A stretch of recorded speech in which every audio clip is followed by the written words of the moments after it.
much too much. I love you much too much.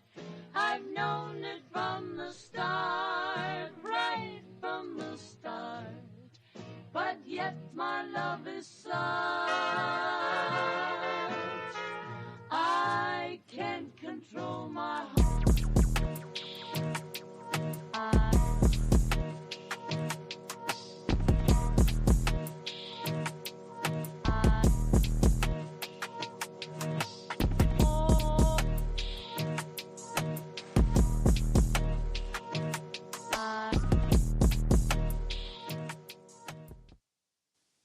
Welcome back to Strikeout Bros. What's good, Lodge? Well, Oh man. I'm partially sad, but at the same time, the trade deadline has come and gone. With that, what does that mean? You have a month and a half to get your crap together and try to make a wild card spot or the playoffs. If you're currently a contender, if you are if the season's over for you, then your goal is to play out future uh, prospects and see who might be the future of the team, and try to figure out how to you can I think it's good for teams to start reevaluating for next year and figure out what they need to fix, what holes can they fix. I know that's what Baltimore is going to do. The Mets are already doing that. Sucks. Not to crap on your team, but No, no, you're not even touching on what's really happening, because well, when I'll it's let my you turn, get to it. when it's my turn. Yeah, you know better than I do because I know the basics. But I always say, in a downward trident season, you always try to say, okay, what are some good things that can come out of this season? It's very hard to do when your team is just beyond awful, and there's from a fan standpoint, there's like no hope. A month is a long time when your team is out of the playoffs. Your team's been out of playoffs since what, May, Man, and it's just whenever it's and hard. Yeah, and it's just like no, like you said before, your weekdays are free now. You can go do things. You want to go hit the golf, stay longer at the golf course. You want to go hang out with friends, or you know what? I feel like working extra. You don't mind doing it because you're not gonna waste your time 2 hours and 2 hours watching the Mets, play a game when you know the outcome, and it's frustrating. The Orioles have been disappointing too. Their problem is just the guys that just not come through. I think they have a consistency issue, and I blame the management for that. You have these young guys. You got to play them all the time. You can't just like keep rotating them around. Do what these guys need to play consistently. And I'm starting to think now why a lot of these guys aren't working in Baltimore is because they brought them up too early. They felt the pressure. 2021 was a good run. 21, 22, was it 23? I guess they made the playoffs. And like, oh, wow, this team could be really good. Problem is they don't have pitching at the time.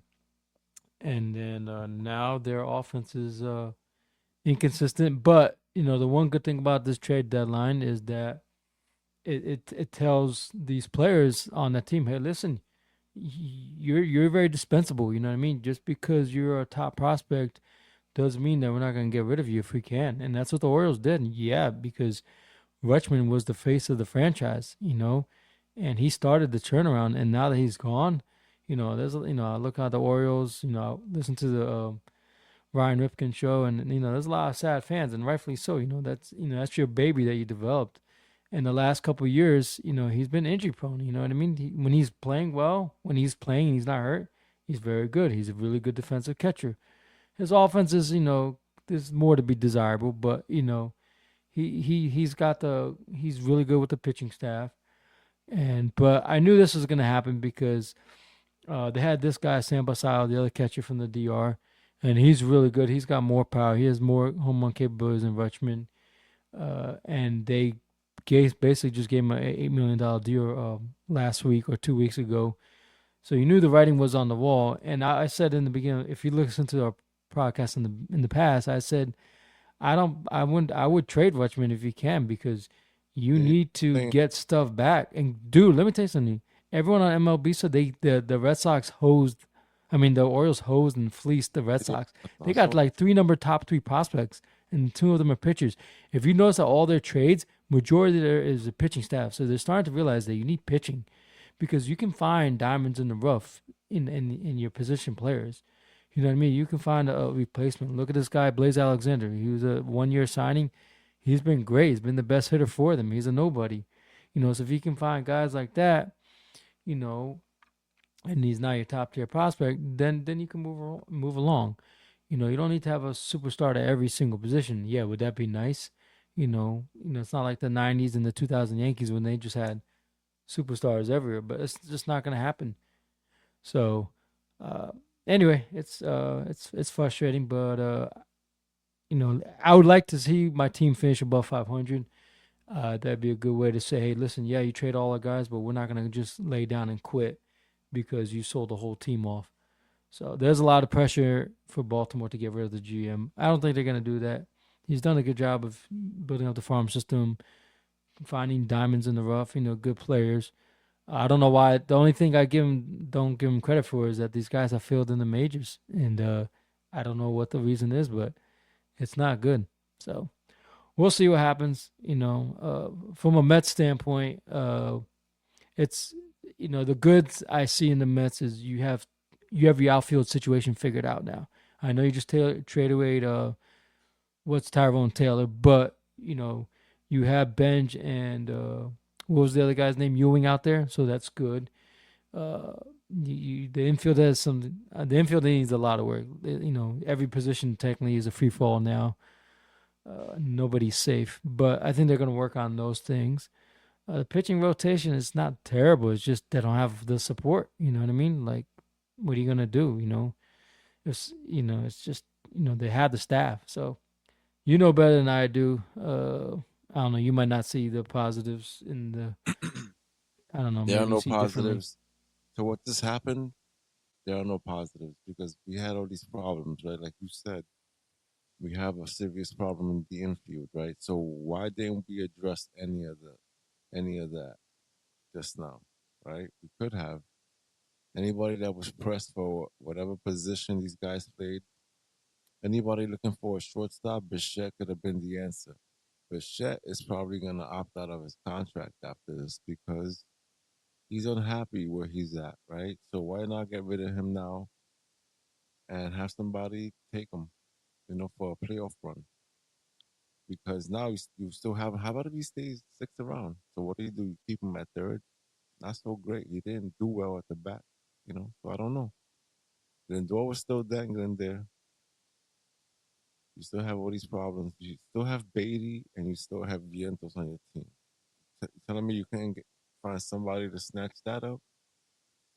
You got somebody to pick up on Taylor because Taylor's been hitting home runs in the last couple of days.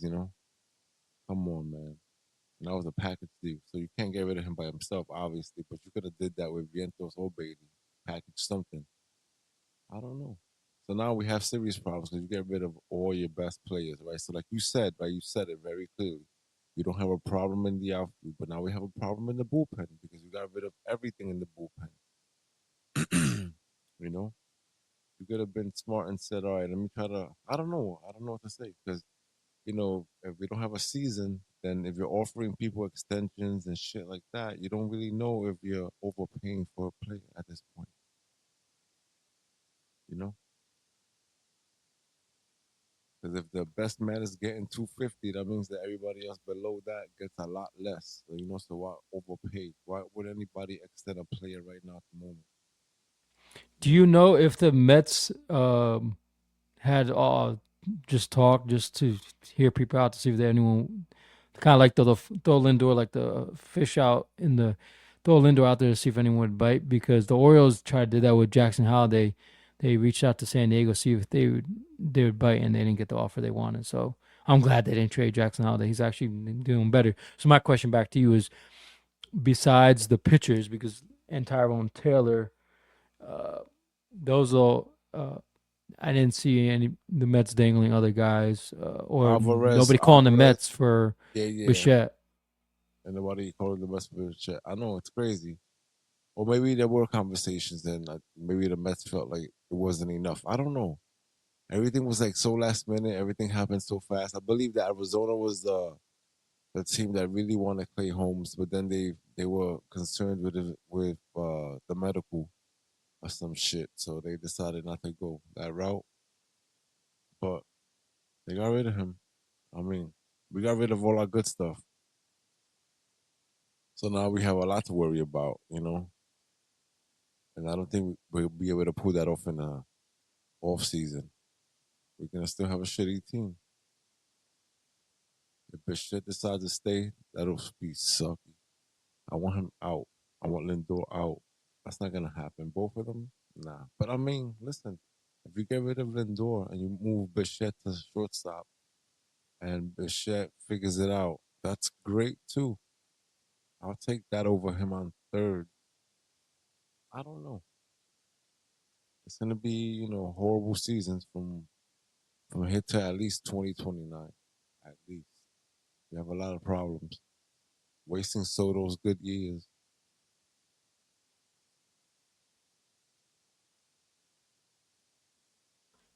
Yeah, it just I don't know because you already know there's a 99, I say 95% chance that the GM is going to be gone, but it's hard to tell because Steve Cohen has literally been married to Stearns this whole time, and in spite of all the failures, he's still stuck with him, which is amazing because most G owners would be like, okay, they would have, obviously can't get rid of him in the middle of the season, but you could tell the way the owner talks, like, he's ready to get rid of this guy. But he hasn't said that. He still sticks by this guy. There's something that he must see that you and I can't see. And it's probably things that happen in the clubhouse that we don't know about. But we're just going by what we see on the field and the performance. And so when you see that, how bad it is, it falls on the GM, it falls on the coaching. Same thing with the Orioles. It falls on the Elias and previous coaches on why these prospects that you brought up have not developed and turned into what they were projected to be. Same thing with the Mets. When you got these guys in the offseason, you projected that the home run totals would go up and that they would play better defense. Simeon, why they get Simeon? He's good for his defense. Why they get Luis Roberts? Defense. Why they get Blanco? Blanco, they got him for his bat. But Why they got Bichette? His bat and his offense. I mean, his bat and his defense. And all those things have they're over 1,000. If this was, and it's just I'm being sarcastic. And he struck out on every single move. And you can get away with missing out on some things, but when every single move that you made this offseason has gone to poops. What bothered me about the Mets this offseason is they made all the things out in one swoop. If you notice that, it's just like one day all these things happened. I felt like they didn't take their time. They waited till the last minute. Yeah, but you wait till what, January? Okay, these guys are going to training camp in February. That's not enough time. You know this, take your time, you know what I mean? Now granted, you didn't think, they were waiting on Kyle Tucker. I don't know how long that process took. But still, while you're waiting for that guy, have a plan B option ready. And I think Luis Roberts was option B because they were really sold in on getting Tucker. And once Tucker said, I'm going to the Dodgers, they had to scramble quickly and be like, okay, now what do I do? And they knew they couldn't start the season with those rookies, And look at that. That's the best thing on the team right now. Those rookies and Soto. Yeah, see, good came out of bad. Yeah, I really did. But that means that he doesn't see it either. I mean, he didn't see these kids exploding, or he didn't see those kids, growing at a fast rate. He didn't see it happening. So he wanted to get the big bat in Tucker, and he ended up being a bust. And that's a lot of money. So thank God we don't have that contract problem. But we have a lot of other problems.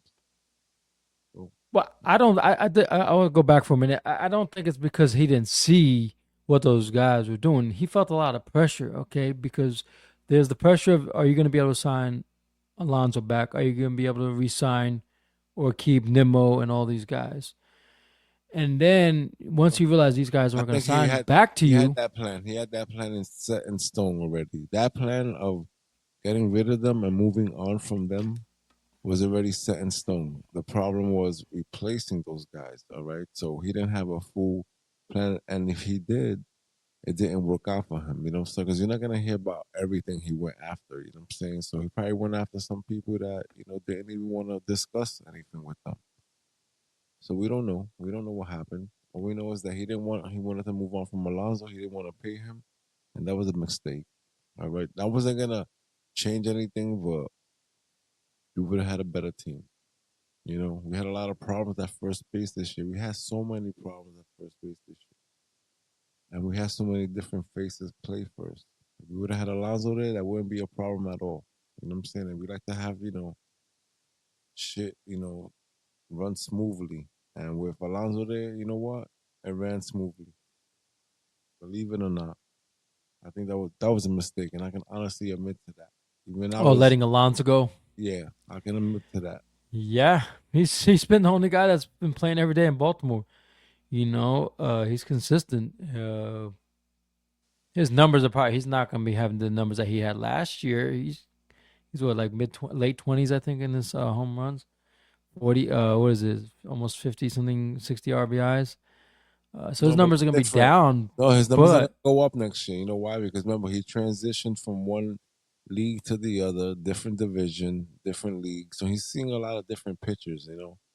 Once he gets acclimated to those guys, next year he'll be better, and you'll see the numbers. I can guarantee it. It's kind of like what I hope for Bichette, but Bichette's gonna end up saying, "Look, get the fuck out of here. The situation is crazy. I don't want to be here anymore. That was a mistake." You know. yeah, I and if you I see you might have I don't know if you looked at the trades that the Mets made. Did they get any like decent stuff back? Would they get like more hitters back? Did they get more pitching? What did they get in return? The Do you Mets, know? yeah, I looked at it a little, but it wasn't anything impressive. You know what I'm saying? Like, I think that whoever landed with what we had was in a better position after it all was said and done. I'm just unhappy that a lot of the shit that I wanted to get rid of wasn't, moved. And now we're even worse of a team. That's why it's a serious problem. Like I don't feel like I can root for this team for a long time. Not that I don't love them, and I'm not saying that's not my team, but I'm saying that it's gonna be hard to watch or root for them for a very long time. It's like a curse, you know what I'm saying? The most money and the worst team. You know what I'm saying? Like that shit is crazy because you have so many options, you don't know what to do. You can't even like that's crazy. Yeah, I don't blame you, because year after year it's the same song and dance with the Mets. It's just different players moving the different players on the chessboard. You know what I mean? And they're just not making the smart moves. You know what I mean? And so, okay, so we blame the owner for decades. The Wilpons, they were trash. Okay, they're cheap. They're you heard all these dumb things. They cheap. Oh, when they do sign somebody, they sign a guy that's washed up in Cespedes, or they get Jason Bay, who's past his prime, or he just sucks butt. Things like that. So then or things like that. Then this guy, the new guy, Cohen comes in, and you're like, oh my god, this is amazing. You know, he's got money, and everyone's like, oh, now we can spend all we want, get all these guys. And guess what? They actually did that, and what is it? And what has it shown you? So now the question is, okay, so the owner's not the issue because, in my opinion, the owner's doing his job. He's giving carte blanche to Stearns. He let him do what he wants. Okay, he doesn't get in the way. I give him credit for that. He's not like some owners where they just hover. He's not like Jerry Jones in the NFL, the Cowboys. He just hovers over everything and ruins everything he touches. He lets us do it. He lets the baseball's guys run the show. Yeah. So now the question is, okay, now every guy you hire, when you hire somebody, there's a risk, just like any job. When someone hires me at whatever job I go to, they don't think about all the pros that could occur. No, the first assumption is what could go wrong if we hire this guy or we hire this person. You know what I mean? It's just the way it's your natural instincts because you don't know what you're going to get from a worker. Same thing with baseball. You don't know what you're gonna get from Luis Roberts when he comes in. You don't know what you can get from Blanco. Even the Baltimore didn't know they had what they might have got from Alonso. You know what I mean?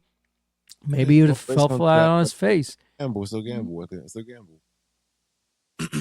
No, so baseball's a gamble. Now, is it Stern's fault that these guys, at the end of the day, the first people to blame are the players themselves because they play on the field. Stearns doesn't play on the field. The managers don't play on the field. You know, the owner doesn't play on the field. Okay, so at the end of the day, it comes down to player performance. But there's something in there in that locker room that's causing the morale to go down. Besides losing, what's the reason why all these guys are just like trash and just like making errors galore? And it's just they have the most 60 plus errors in the season. That's just crazy. It's diabolical, and that just becomes to a point where it's like you could get away with one player always messing up, but the whole team, that's just rarity. You know what I mean? Everyone makes mistakes. Now, what I mean by that means like it happens. Everyone makes mistakes. But on a routine basis, it's always somebody new. It's Lindor. It's All it's day, Beatty not multiple playing the times, first. multiple times. Throwing the ball to things like that. It's Ewing dropping the ball by accident. Whoever things like that. Misreading the ball on the fly ball. The pitcher not catching staying at home plate to catch the runner coming in. Not covering home plate. It's like chapter and verse with all the things, and so when I see that, then you realize it's something deeper. You got to look at the root of the problem. It's what's it's just like if I constantly act up at school or work or whatever it is, what's the cause of what's the root of the problem? It's easy to say, oh, he's throwing rocks because he's mad, so let's take away the rocks. That's not the root of the problem. What's the cause? Why am I always angry? What's causing me be violent? Whatever the case may be. So for the Mets, either they got to get to the root of the problem, and whatever that root is, you got to get rid of it. If it's a player, you got to get rid of that player. If it's the GM, you got to get rid of the GM. You already got rid of the coach, and to be honest with you, I don't think it was Mendoza's fault.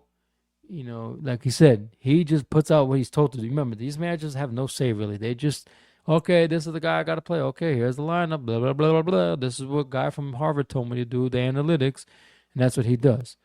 So, was Mendoza dealt a bad hand? A part of me says yes. A part of me says no because the year in his first year, he was pretty good. You know what I mean? He had a good team. The second year, it started out well last year, and it just progressively got worse. And then it's just transitioned into this year.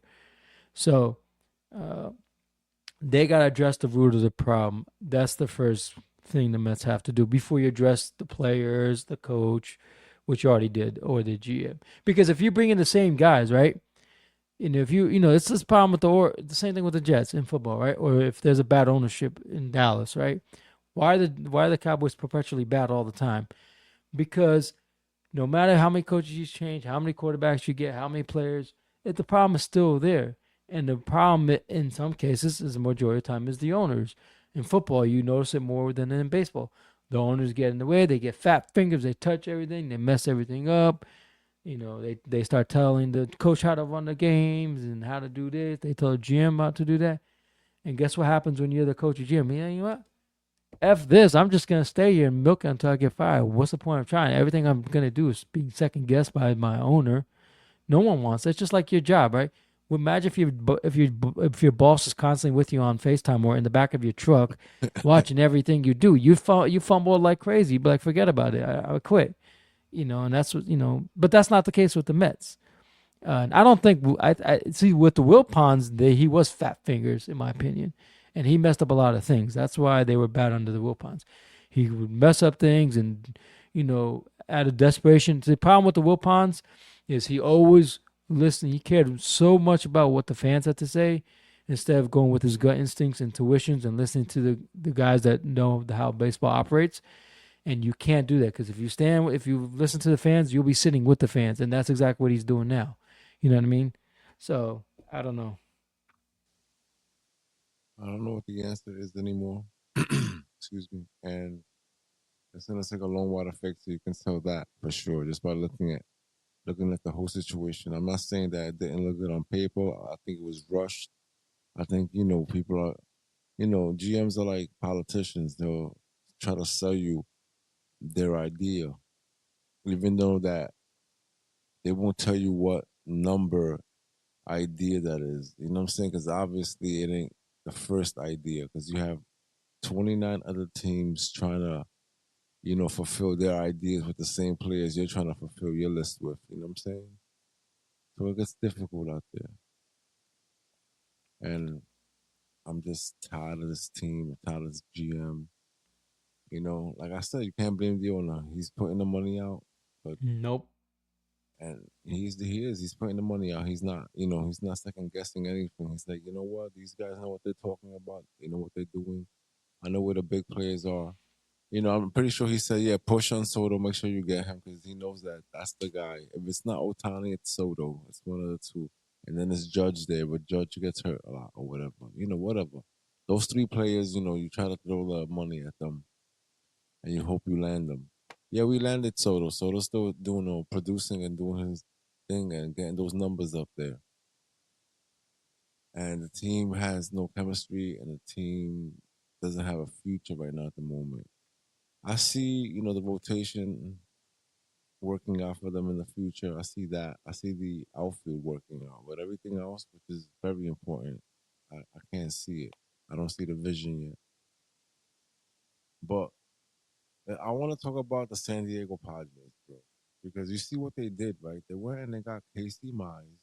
They got two starters. And they got Robbie Ray, right? And these are guys that are 2 games out of the wild card. So you're like, all right, we're going to go hard. We're going to try to get something happening. We're going to try to strengthen our rotation. And we're going to try to get into these playoffs. Like, any other team. They just want to get into the playoffs because you just never know what can happen. You can beat any team in the series. Any team can beat any team in a series, depending on how you move your pieces. Now they know for sure that they have a 1-2 situation right there, and they can, run one of them again if they need them a third time around. Excuse me. So they set themselves up for the playoffs. They really did. So there's things like that I wanted your team to do, but you guys decided to be sellers. You didn't really go after anybody. You didn't try to make the team better. You kind of gave away big pieces. I don't know. You guys were thinking. Obviously, what you were saying last week, that's what they were thinking. Because you were like, they're gonna sell. They're not good enough. I'm like, you gotta keep rocking. You still have a lot of baseball left. You had a chance. Yeah, but like I At said, they're not even. one and a half from the wild card, bro. That's crazy, bro. I can't look at the wild card because you're still. I will look at the wild card when they get to 500. They're under 500.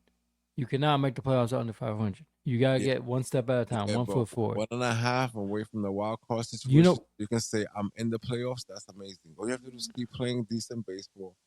The teams above you are gonna lose. They're gonna collapse. That's that's how it true. works. It could happen. The Orioles could go on a run. See, here's the thing: Orioles finished 15-8 in the month of July. They're gonna have to go 15-8 in the next 2 months if they really want to make a run. Okay. The reason why the Orioles still have a chance because the American League is so bad. Yeah, It's that's just the thing. literally everybody's mediocre in the American League. The National League is light. The difference between the National League and the American League is night and day. Okay, so that's the only reason why. But it doesn't matter. So that means that you have. But you're still alive. You're right. You're You're alive. still You're alive, alive and right that's what now. matters. That's better. If I was in that position right now, it's 1.5 out of the wild card. I'd be happy with that because with that, it makes me want to watch games. It makes me want the team to play better. You know what I'm saying? Like you have a shot and you didn't go out and do that. So now let's say that you missed the playoffs by 1 game, or what I'm saying, you're up by 2 and then you lose it because you didn't do anything for the rotation. You know what I'm saying? Like shit like that. Or do anything for the bullpen to keep you in games. You know what I'm saying? Like you didn't do anything. So now if you're gonna struggle. You could have gotten better because there's a lot of baseball left. You could have gotten better and went for it because you're in a better position this week than you were last week. That's crazy. Well, listen. Here's one good thing that comes out of this. Okay, because now what you have to do as the Orioles, you have to take these young guys and you got to play them consistently now. Now's your chance. Dylan Beavers, now you're the outfield. You got to play every day. Jackson Holiday, he's gotten better. He's been playing every day. Keep him out there every day. Keep him in there. The infield is fine. They have a really good core infielder. The infield is good. You know, Jordan Westberg is going to come back next year. He's your third baseman. Gardner Henderson, your shortstop. Second base is going to be Holiday. First is Alonso. Catcher Basayo. Your infield is very good. So that's good. The outfield, other than Clinton Cowser, you need just 2 more outfielders. That's not bad. So they're not like massively terrible. They didn't they lost bullpen help. But now what you can do is you can bring up these guys, these other prospects you have, and say, hey, let's see if I can find a Carson Bench like the Mets did, or a Ewing. This is your time to shine. For me, this is one guy I've been following on the Orioles. He's in AAA. His name is Enrique Bradfield. He's a center fielder. Now, you could probably move him, or you can move Cowser around and put Bradfield. He reminds me of Mullins a lot. He's fast. He can steal a lot of bases. Bring him up. Hey, let's see what you got, man. Can he be our new center fielder? So if you solve that problem, you have your left fielder solved and your center fielder. Now you just need to go get a left fielder. You know, they do have Tyler O'Neill, but he's been terrible. He's got 2 years left, so he's not going to go anywhere. And they didn't trade him. So they don't have a lot of holes as far as the starting pitching goes. You know, the starting pitch, they let some guys go, Dean Kramer go, things like that. They let Tyler Wells go, who's been their closer since was it Halsey, the guy from the has been gone, been hurt. So it's now that's what I'm looking forward to. Okay, what guy can we bring up to see if they can be the future team? See if they can if they can grab that everyday position that we need. So if that's the case, then fine. I like what the Orioles did. They got a lot of pitching back. You know why? Because that's something they've been terrible at. They've never had a good pitching staff. And they finally got some. Now, are these guys going to work out? You know, you don't know. They could all fall apart and not work out. You know, all the guys that left Baltimore, they could be terrible wherever they go. You know what I mean? Rutschman could just be terrible. He just always hurt. You know what I mean? If that's the case, imagine if Rutschman is in his time, and he has 1 more year left of control, I think, and his contract expires in 27. So if they have a season next year and he plays and he's always hurt a lot, dude, and they don't re-sign him, guess what? The Orioles won that trade because they got top 3 prospects from the Red Sox. And that's why I think it'd be everyone's like fans are mad about what, like, fire Elias. It'd be more criminal if they did nothing. They just kept the guy. Because this was his highest mark you would have gotten. This is the best deal you would have gotten. If you had waited and you wait till next year, you know, what happens if he's hurt and he can't come back until next year, middle of next year? Or when 28 comes, if there's no season next year. Dude, you just lost him. So now, you know, you can't get anything. I don't know why he's hurt. I don't know what's going on. But either way, everyone can be mad at the GM. But that's the thing about baseball. You got to take emotions aside from it, and you got to do what's best for the team. And one thing I like about Mike Elias is he's done a good job of getting good talent back in return. Like, you know, Yunier Cano, the guy they got in the trade from Minnesota. You know, Felix Bautista, another guy they got, I think, in a trade. You know, you get a bunch of no names that came, and I'm like, wow, Taylor Ward. You know, not Taylor Ward. Blaze Alexander. You know, a small deal. You know, not a flashy deal from Arizona, but guess what? He's not going to be your utility player next year when he comes back if he's hurt, you know. So that's good. And nice thing about Blaze is he can put him all around. You know what I mean? So you can, you know, I don't know if he can play outfield, but you can play him somewhere in the infield or make him be a DH, you know. So now that Rutschman is gone, Basal's going to be your everyday catcher. So now Blaze could be a DH if we need to. So, no, it's hard. That's the thing that sucks about the deadline because, you know, Rutschman's a homegrown guy, man. I loved him. I think he was great. I'm sad that he left, but you got to do what's best for the organization. Do we know if it's going to work out? I don't know. It might not work out for either team. It could be a complete bust. Who knows?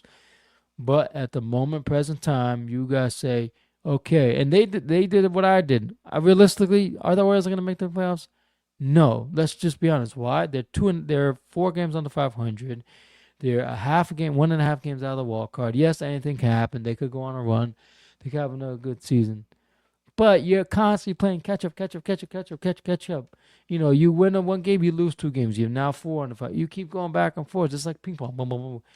It's gonna be hard to make the playoffs if you do that, because eventually one of those 2 teams ahead of you, they're gonna get on a hot streak and take off. And then what are you gonna do? Oh, there it goes. Season's over. All it takes is one of those teams ahead of you to go on a 10-game winning streak like the Red Sox did, or a 15-game win, and it's over. You're done. Yeah, well, that team could be you, fool.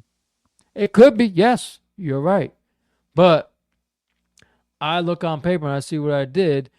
If they make a run with all the guys they sold, I'd be very impressed with that. That means the manager did a good job for a first-year guy, and maybe it put a spark in the team. Say, hey, get your crap together, because whether you're a top prospect in our organization, you could be gone too. We don't care, because if you're not going to help us win, if we're not winning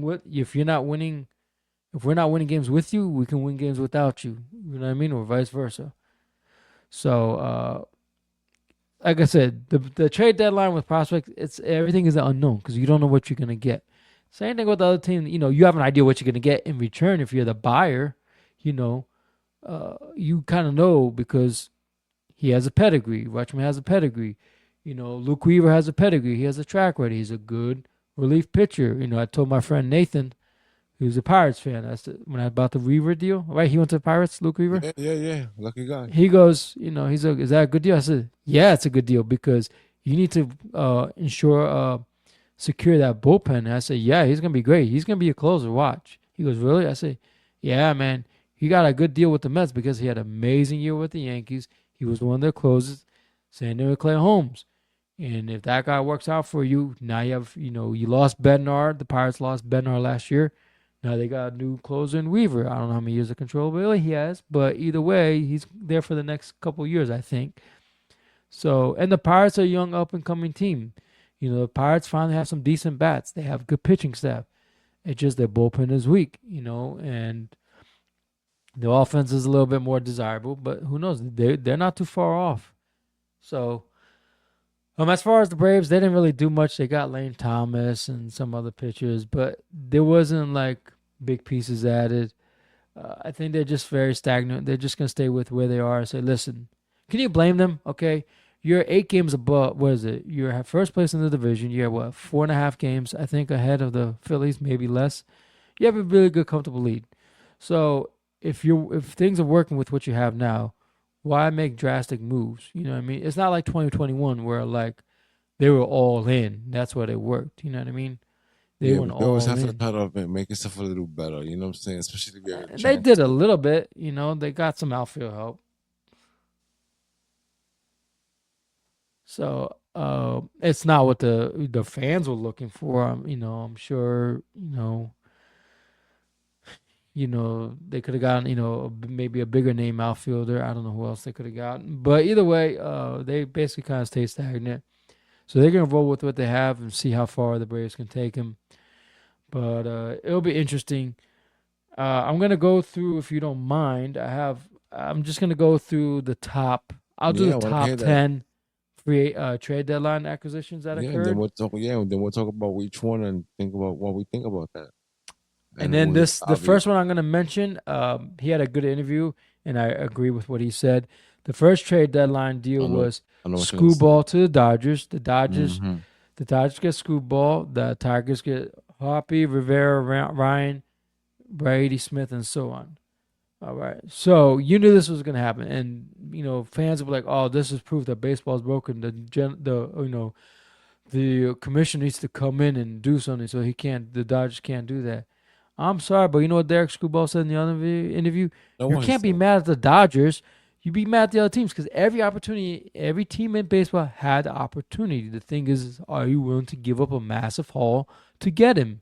If you're a contender, or if you're the Braves, are you willing to give up a top haul? If you're, the Padres, are you willing to give up a lot to get it? Or the Cubs, are you willing to give up a lot? You have to give up a lot to get. And the Dodgers can do that because, one, they have a really good farm system. So they had the assets to give up to get it. They did.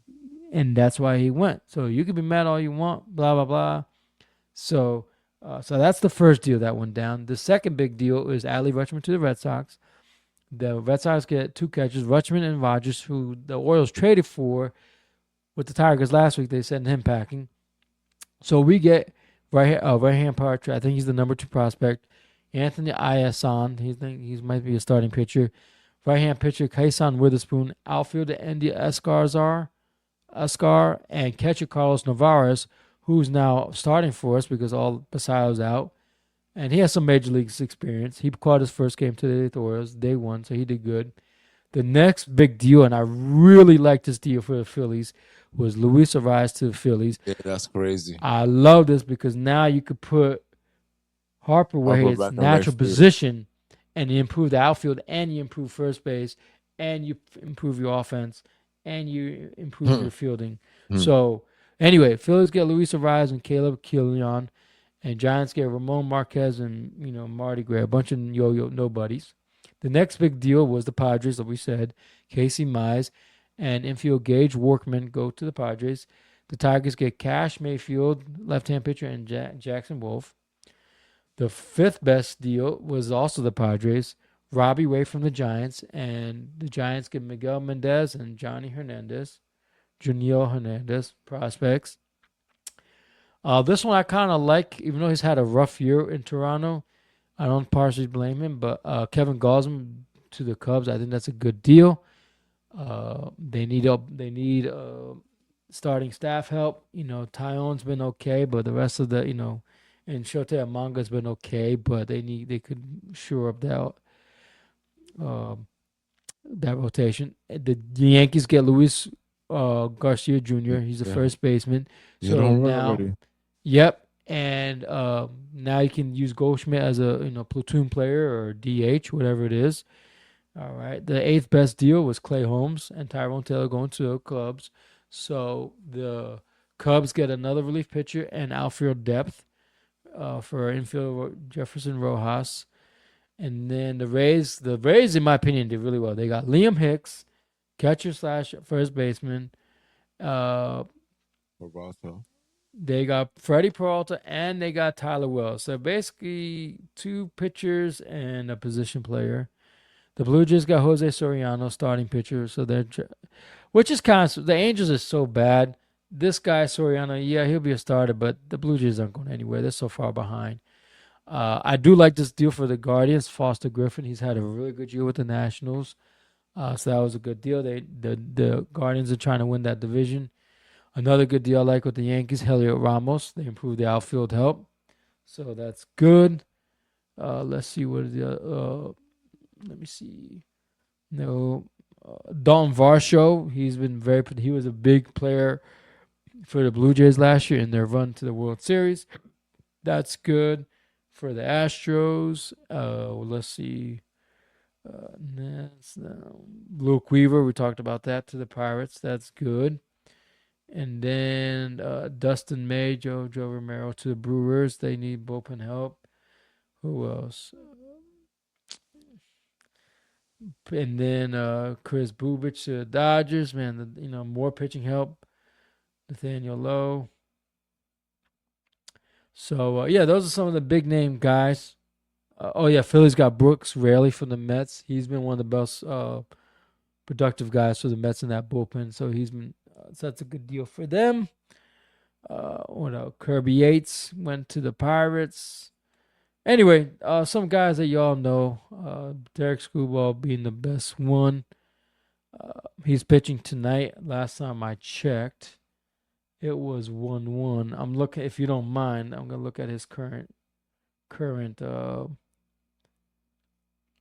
Let's see what his line is in today's game, because I want to see if he had the jitters of playing for the new team and playing for the Dodgers. 5-1 Cubs, so it's not looking good. In the bottom of the 8th. Let's see. Tarek Screwball. Let's see what his line was today. Screwball, 6 innings, 4 hits, 2 runs, 2 earned, 6 Ks. So a good performance, but The bullpen messed it up for him. But so it's not a bad outing. So I think he'll be just fine. He's gonna be there until Otani comes back. But even when Otani comes back, the one of the younger guys that they have, they'll just kick him out and put Otani back in. Uh, so it'll be interesting to see how they do. But yeah, if you're a team in contention, you're making the playoffs, then you're gonna be fine.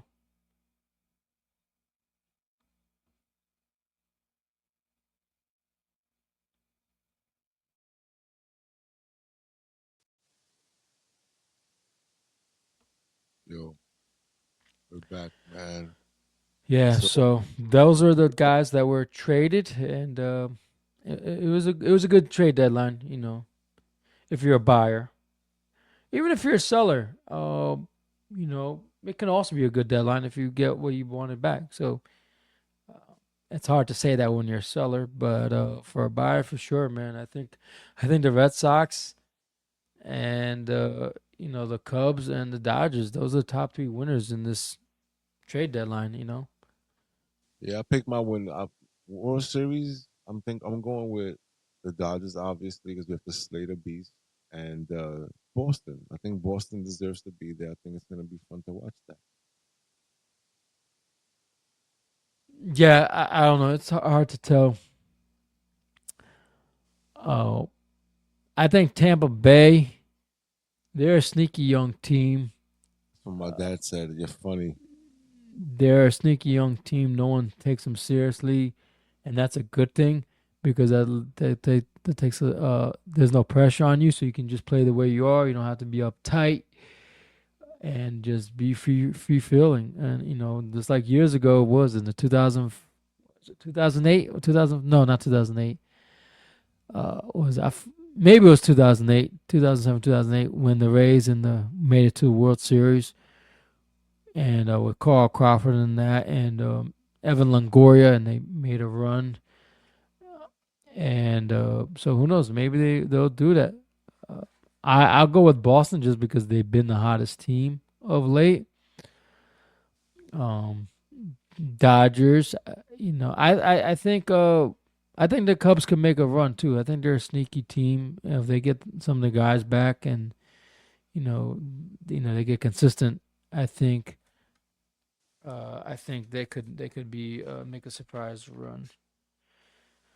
Anyway, with that being said, do you want me to go into the players of the week? Yeah, of course. Okay.